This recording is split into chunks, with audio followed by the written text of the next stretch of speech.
बिस्मिल्लाहिर्रहमानिर्रहीम। गरीबी बड़ी ज़ालम चीज़ है, बंदे नू बंदा नहीं रहन देंदी।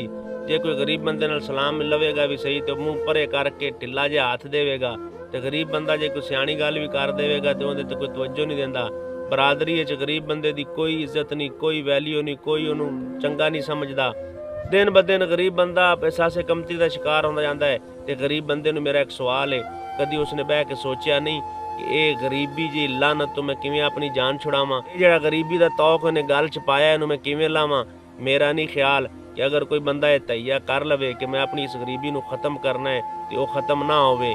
कोई चीज़ भी इस दुनिया च नामुमकिन नहीं। अगर वह तैया कर लवे कि मैं अपनी इस गरीबी नू खत्म करना है, दिन रात एक कर देवे, मेहनत करे, कश्तियाँ साड़ देवे, तो एक ना एक दिन ज़रूर कामयाब हो जाएगा। वो अपनी मंजिल ते फोकस करेगा। जदों दाएं बाएं खलोते बंदे हाल ना वेखियो कि जैद बकर की आख रहा है, बल्कि वो अपनी मंजिल वाल रवां दवां रवे, उनका ध्यान अपनी मंजिल ते होवे, वो अपनी मंजिल ते फोकस करे ते फजूल लोगों के टाइम ज़ाया ना करे। जब वो फजूल लोगों के टाइम ज़ाया करेगा, खलोवेगा, तो फिर वो अपनी मंजिल ते नहीं पहुँच सकता। उनका टारगेट, उनका फोकस अपनी मंजिल होवे। जुत्तियां भी पालिश कीतियां ने, शादियां ते मैं टेंट भी लाए ने, शादियां ते बच्चे होया खाना भी मैं खादा है।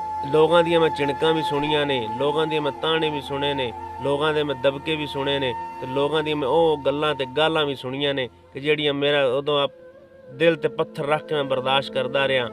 नाल नाल मैं अपनी पढ़ाई भी जारी रखी ते एक दिन वो गौरमेंट इदारे दे विच भर्ती हो जाता है। तो उत्थे ट्रेनिंग के दौरान मेरी उनकी मुलाकात होंदी है। ट्रेनिंग च मेरा रूममेट होंदा है ते मैनू अपना सारा हवाल सुनांदा है कि मैं केडी गरीबी कट के ते इत्थे तक पहुँचा ते हुण इस टाइम मेरे कोल मैस जोगे पैसे नहीं। ते मैं उसनू अपने सीने नाल लाया कि मैस जाने ते मैं जाना। ट्रेनिंग मुकम्मल हो गई। ट्रेनिंग मुकम्मल होने तो बाद असीं रावलपिंडी चले गए। रावलपिंडी दे विच रात नू गौरमेंट ड्यूटी करदा सी ते दिन वो अपना प्राइवेट कोई काम करदा सी।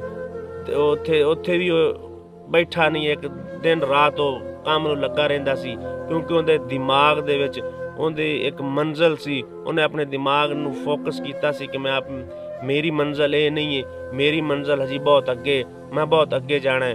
वो मेहनत नू लग्या रहा। नाल नाल बाहर दे मुल्क जाण दी तैयारी भी उन्हें शुरू कर दी।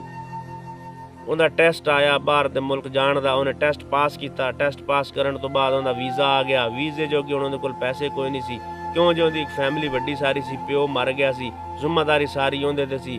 वो अपनी तनख्वाह सारी पिछे घर भैन भरावां भेज दिंदा सी। उहदे कोल हुण वीज़े भरन जोगे पैसे कोई नहीं सन। वो असीं चंद दोस्तां ने रल मिल के उहदे वीज़े जोगे पैसे भरे। उन्हें कोई वादा वईद किया कि मैं उत्थे जाके इंशाअल्लाह पेमेंट तुहानूं वापस कर देंगा। वो बाहर चला गया ते बाहर अपनी जिम्मेदारियां निभांदियां उहदी उम्र 35 साल हो गई। ते 35 साल तक अपने भैन भरावां सारियां दे विआह कीते ते फिर जाके उन्हें अपना विआह किया ते गरीबी नाल पूरी उन्हें जंग लड़ी ते गरीबी नूं उस बंदे ने हरा दिता। ते इस तरह दियां बेशुमार ऐसियां मिसालां ने कि जेड़े बेचारे जीरो तो हीरो बने ने, माड़े तो तकड़े होए ने, ते उन्होंने मेहनत की है ते गरीबी नाल जंग लड़ी है, तां जाके वो अपनी इस गरीबी जी लानत उन्होंने जान छुड़ाई है। सियाणे आखदे ने कि गरीब जमना जुर्म नहीं, गरीब रहना जुर्म है।